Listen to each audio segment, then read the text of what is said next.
Bine v-am găsit, dragii mei din Zodia Rac, oriunde v-ați afla. Bine ați venit tuturor pe canalul meu, Tarot Flori de Loto. Eu sunt Nina, sunt gazda voastră și mă bucur tare mult să vă am alături. Azi voi face, cum v-am obișnuit, o lectură temporală, fără limită de timp, lectură generală, pe care voi să o urmăriți atunci când doriți sau atunci când apare în viața voastră. Desigur, dragilor, nu uitați că voi vă construiți viitorul, așa că luați decât acele mesaje care rezonează cu voi, iar restul lăsați-le să zboare în univers.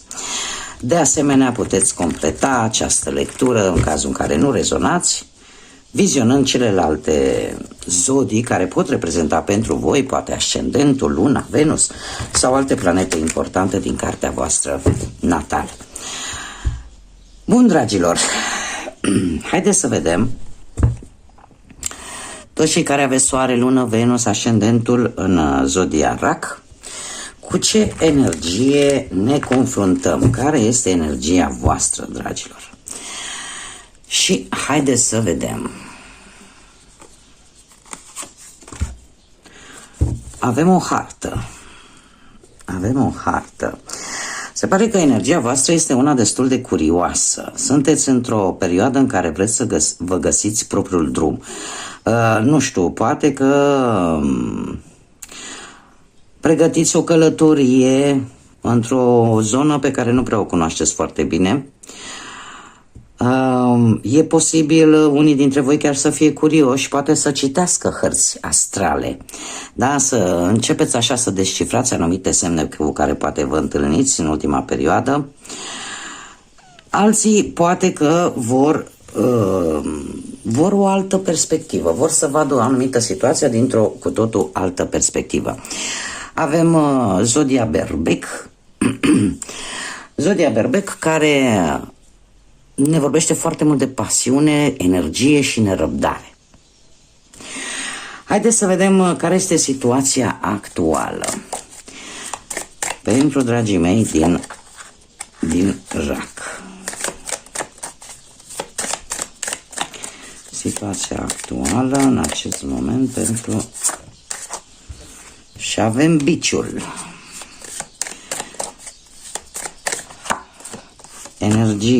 Energie multă. Avem buchetul. În ultima perioadă spune că ați fost așa foarte perseverenți, v-ați luptat posibil pentru dragoste, pentru abundență, pentru o transformare. Haideți să vedem, clarificăm secretul, te rog. Dragilor, unii dintre voi se pare că ați trecut printr-o lungă perioadă în care v-ați luptat poate pentru relația voastră.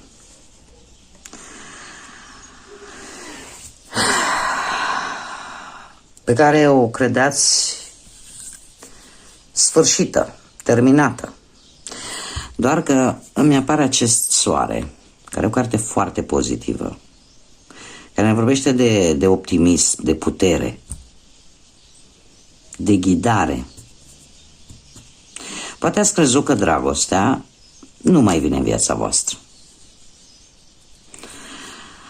Dar știți cum e vorba aia, niciodată să nu o spui niciodată. Au fost destule perioade în care, în afara luptelor pe care le-ați dus, poate ați avut chiar și o competiție cu cineva. Și ați consumat destul de multă energie și aș putea să spun că parcă au fost lucruri care s-au tot repetat în viața voastră. Și cumva, cred că asta de fapt, experiențele prin care ați trecut v-au făcut să vă transformați și să vă dați seama că sunt lucruri care trebuie să le lăsați în urmă și să nu vă pierdeți speranța. Și asta cred că ar fi valabil cam pe orice aspect al vieții, fie el profesional, material sau amoros. Unii dintre voi, cum am mai spus, v-ați lupta poate să țineți de situația asta materială sau poate de un serviciu sau... Da, se poate adapta cam oricărei situații. Haideți să vedem pe partea asta profesională. Un câștig, dragilor. Un câștig pe parte profesională, ceva care voi v-ați dorit să se întâmple, ce să... Na. Avem chiar, cum să zic eu, lucrurile se vor îndrepta cel puțin pe partea asta profesională și am văzut chiar și cu Lenormand de Brân că vă răsare un soare, da? Indiferent de ce s-a întâmplat în trecut, lucrurile vor începe să-și găsească o rezolvare. Cu acest 6 de bâte îmi vorbește foarte mult de o recunoaștere pentru munca ta. Poate unii dintre voi, nu știu, veți obține un job mai bun decât ăla care l-ați avut dacă erați în căutarea lui. Steaua, de asemenea, îmi vorbește de posibil o avansare sau, la fel, îmi repetă faptul că vei obține un job mai bun decât cel pe care l-ai avut. Optul de monede care îmi vorbește de un job care, chiar dacă are poate mai multe responsabilități, dar vei putea să le duci la bun sfârșit. Așa că posibil acest job să spună la probă așa abilitățile tale, fiind un job foarte exigent, dar la care tu vei face față. Așa că din punct de vedere profesional, lucrurile, cel puțin în această lectură, sunt super, super bune. Haideți să vedem pe partea bănuților cum stați. Și avem împăratul, destul de... să respectați regulile. Avem aici un mic blocaj, haideți să vedem. Și o regină de spade. Dragilor, vreau să aveți un mic blocaj, e adevărat, pe partea asta financiară, poate și din cauza faptului, nu știu, avem aici împăratul Zodia Berbec și aici avem o regină de spade, zodii de aer, Gemeni, Balanță sau Vărsător. Și aici avem iar Vărsătorul. Dragilor, în general, împăratul este o energie foarte autoritară, foarte... să respecte regulile, să nu se încalce regulile și cu, cum să spun eu, un pic, o atitudine un pic mai autoritară, așa, mai exigentă. Așa că e posibil ori să aveți cumva vreo situație de rezolvat la nivel material cu cineva care v-a cam blocat sau pentru care voi poate v-ați sacrificat. Cert este că veți înțelege situația și cumva veți ști exact în ce situație sunt, adică cumva acest sacrificiu pe care voi l-ați făcut pentru o anumită situație materială legată de bani, ați făcut-o voit, nu necunoștință de cauză, adică știați exact în ce vă băgați, cum ar veni.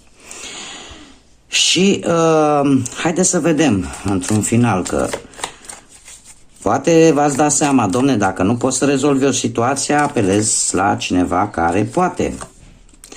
Ce să vezi? Și avem o regină de bâte. O regină de bâte care vine cu mare grijă. E posibil, nu știu, să fie apelat la o persoană care să vă ajute sau să apelați la o persoană care să vă ajute, dar care este aparent așa, are o atitudine destul de dezvoltă, care inspiră încredere, dar e totuși cineva care s-ar putea să vă cam cheltuie de bănuți. Da? Cumva e posibil să vă ajute, va fi destul de lent, dar eu aș spune totuși că eu cred că va fi și pozitiv să ieșiți din această situație. Ia să vedem. Unde e blocajul ăsta? Clarificăm spânzuratul, te rog. Da, se pare că blocajul vine posibil din partea unei persoane dintr-o zodie de pământ, Taur, Fecioară sau Capricorn. Nu cred. Dragilor, deci e aglomerație mare aici și cu care voi e posibil să aveți chiar un proces, ceva în instanță, pentru că sunt foarte multe persoane aici implicate și e ceva legat de bani. Avem împăratul berbec, avem cavalerul de monede, zodii de pământ, Taur, Fecioară, Capricorn, avem iar o regină de spade, semne de aer, Gemeni, Balanță, Vărsător, avem o regină de bâte cu semne de foc. Deci, practic, ne mai lipsește semnele de apă și avem tot zodiacul.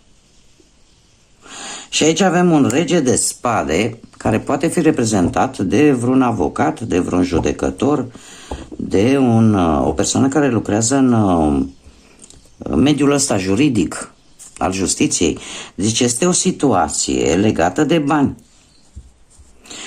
Acum, cu probabil vreun litigiu ceva. Treaba este că această regină de bâte, într-adevăr, o să vă cam garnisească așa de niște bănuți.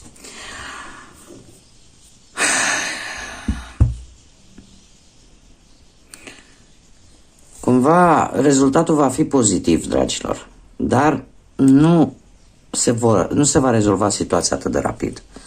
Dar rezultatul va fi unul pozitiv pe partea asta financiar. Haideți să vedem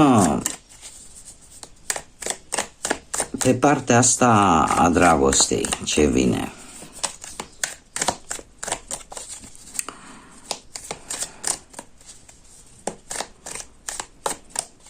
Eu cred că este vorba despre o moștenire. Aici e o moștenire la mijloc, o moștenire pe mulți bani. Ceva proprietăți, posibil.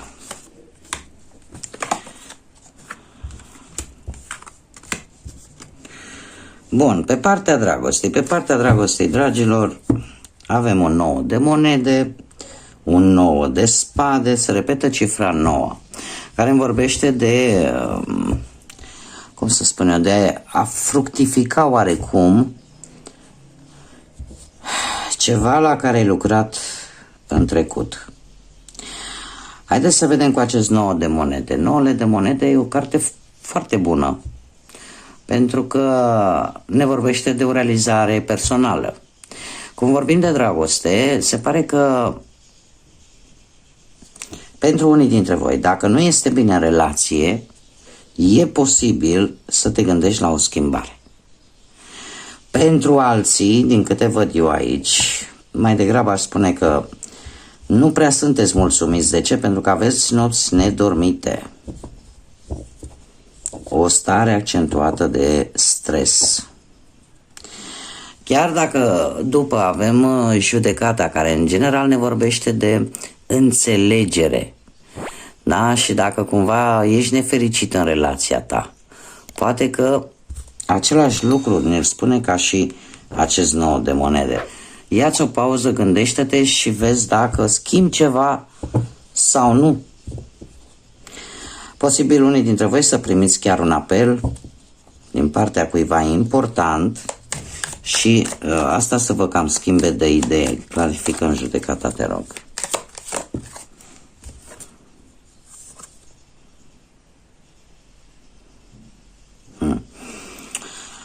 Un apel important despre un eveniment.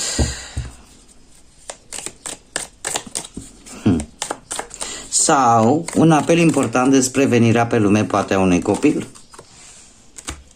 care asta îți va deschide o perspectivă nouă. E ca și cum parcă ți-ar deschide niște porți această veste.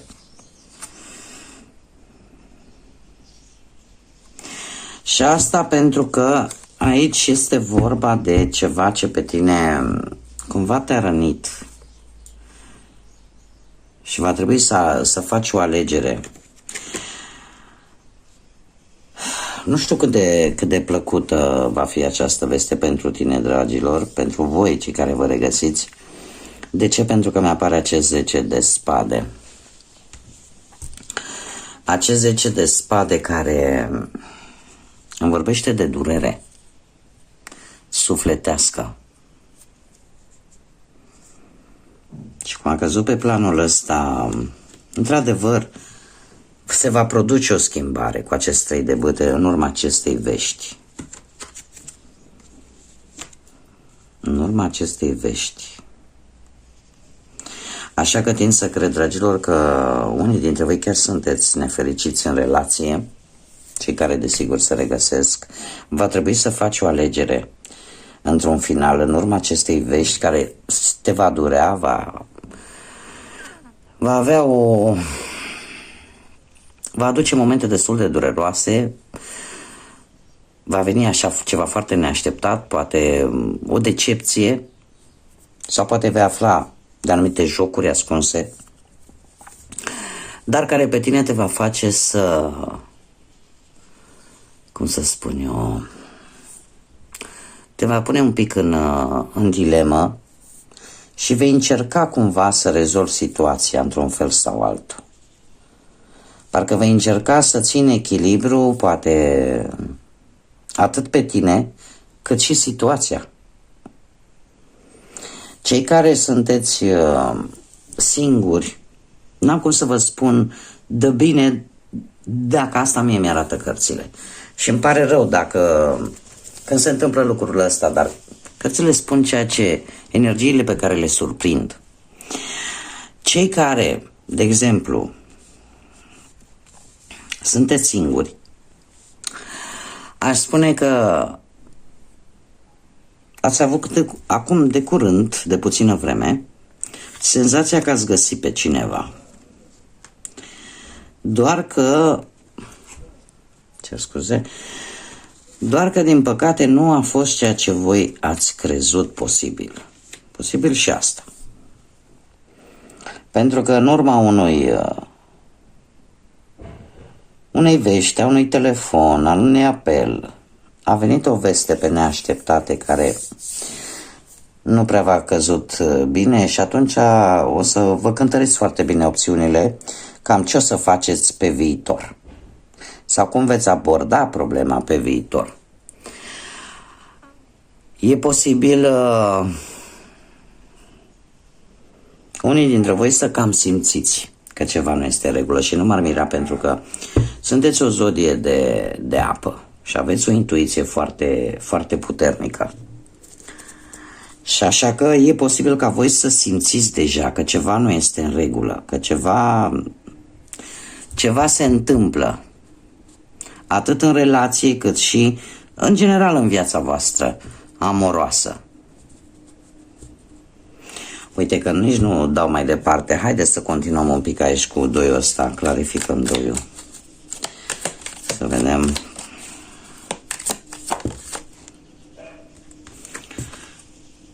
Încă un 9.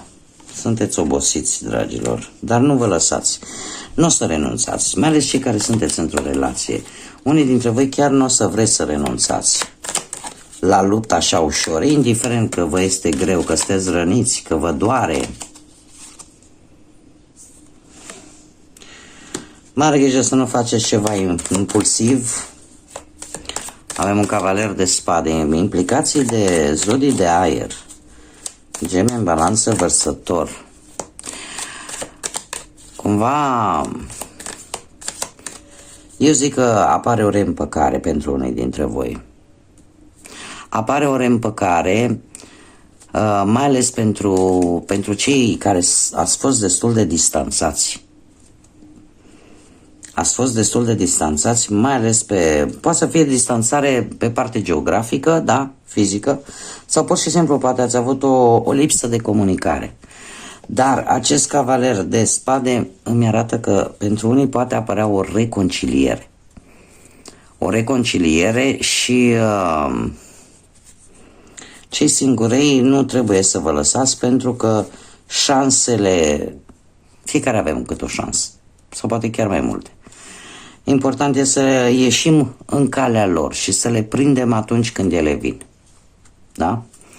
Haideți să vedem ce mesaj au fazele lunii pentru voi, dragilor, din RAC. O lectură, spune, e puțin spus interesantă. Haideți să vedem. Dar din câte am văzut, chiar și cu Lenormandu, lucrurile vai, avem o grămadă de mesaje, hai să le citim pe toate. Da, avem nodul nord, care este destinul vostru. Ieși din zona ta de confort. Și am văzut undeva aici, am văzut o carte care chiar despre asta îmi vorbea. Un 3 de aici. Aici? Nu. Aici. Cu acest 3 de bâte, de a ieși din zona de confort. Asta ce înseamnă? Nu rămâne static. Indiferent cât este de greu, mergi înainte. De fapt, ăsta e scopul, ăsta e destinul fiecăruia dintre noi. Al doilea mesaj, avem o super lună de care vom avea parte cât de curând. Emoții la un înalt nivel. Deci vor veni emoții foarte puternice. Ești foarte aproape să ai o reușită. Ești foarte aproape să reușești ceva important. Avem o lună plină în Săgetător. Privește imaginea de ansamblu. Și am văzut foarte bine asta cu spânzuratul. Da?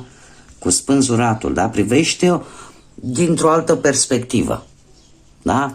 Nu privi decât dintr-un punct static. Tocmai de aceea trebuie să ieși din zona de confort. Ca să vezi de fapt care este problema în profunzime. Avem o lună plină în Balanță. Sinceră să fiu, o să ziceți că, dar chiar în momentul ăsta chiar o să dau, nu văd un sens la traducerea în această carte, imediat mă uit. Ce mai avem aici? O problemă personală își va găsi o soluție. Deci o problemă personală își va găsi o soluție și ce să vezi, avem o lună plină în RAC, dragilor. Am umplut masa de cărți. Și cum v-am promis, se prognozează un rezultat câștigător cu această lună plină în Balanță. Mi s-a părut un pic dubios exprimarea și a trebuit să mă lămuresc, da? Nu pot să vă dau traducere răunate. Și se pare că rezultate bune, rezultate câștigătoare pentru tine. Doar, cum bine am văzut, o problemă la nivel personal își va găsi o rezolvare, deci tocmai de aceea aveți această energie de a explora, de necunoscut, de noi teritorii, nu? Să ieși din zona de confort și să vezi lucrurile dintr-o altă perspectivă. Bun, dragilor, aceasta a fost lectura pentru voi. Eu vă mulțumesc ca de obicei pentru prezență. Vă doresc toate cele bune, să aveți grijă de voi și să aveți parte numai de energie pozitivă. Până data viitoare când ne vom revedea, să fiți iubiți, dragilor!